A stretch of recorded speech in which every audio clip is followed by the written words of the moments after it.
Let's go down to the Kennedy Space Center and take a look at Challenger sitting on the pad. 10, 9, 8, 7, 6. We have main engine start. 4, 3, 2, 1, and liftoff. Liftoff of the 25th Space Shuttle mission, and it has cleared the tower.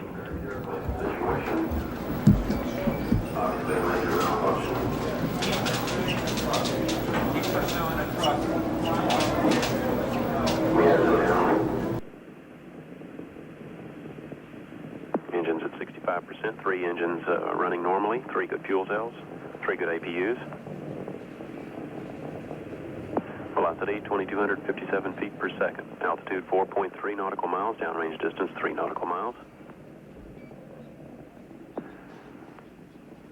So the 25th Space Shuttle mission is now on the way after more delays than NASA cares to count. This morning it looked as though they were not going to be able to get off.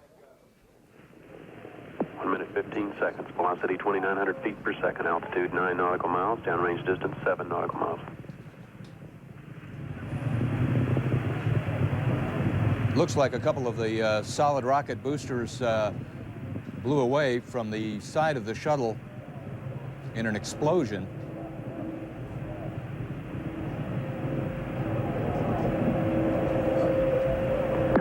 Flight controllers here looking very carefully at the situation.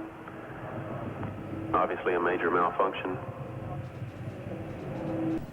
We're awaiting word. They're holding their breath, just, I'm sure, as everyone else is. In the center of the fire and the smoke, you can't see any form of what was once the shuttle.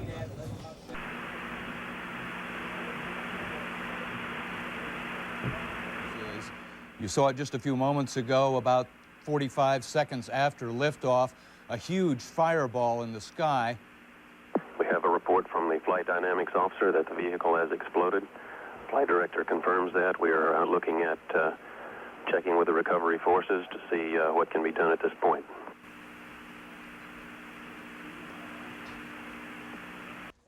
Next week will be the 10th anniversary of the explosion of the Challenger space shuttle, the one everyone remembers as the Teacher in Space mission, because a school teacher, a mother of 2, was going up with the astronauts.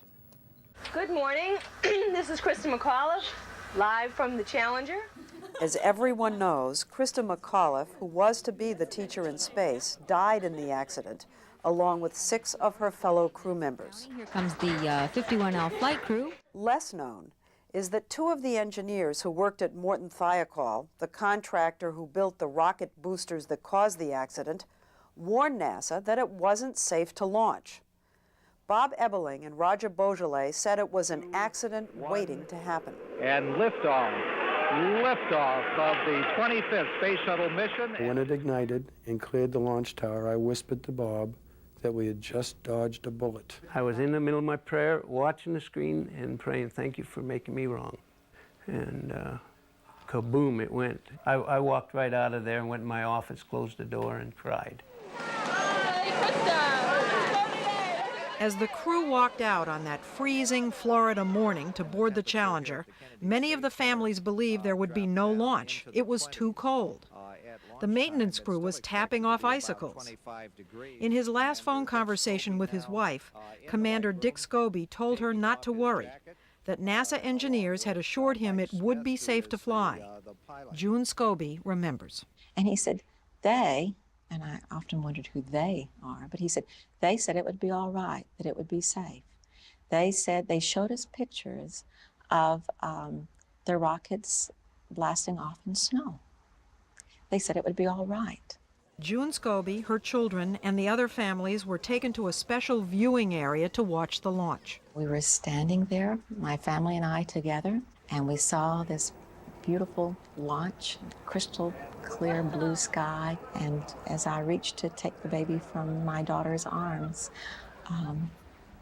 the unexpected happened.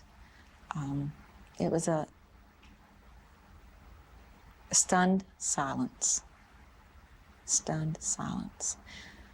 I have a word to the families of the astronauts that I guess it's, we tried.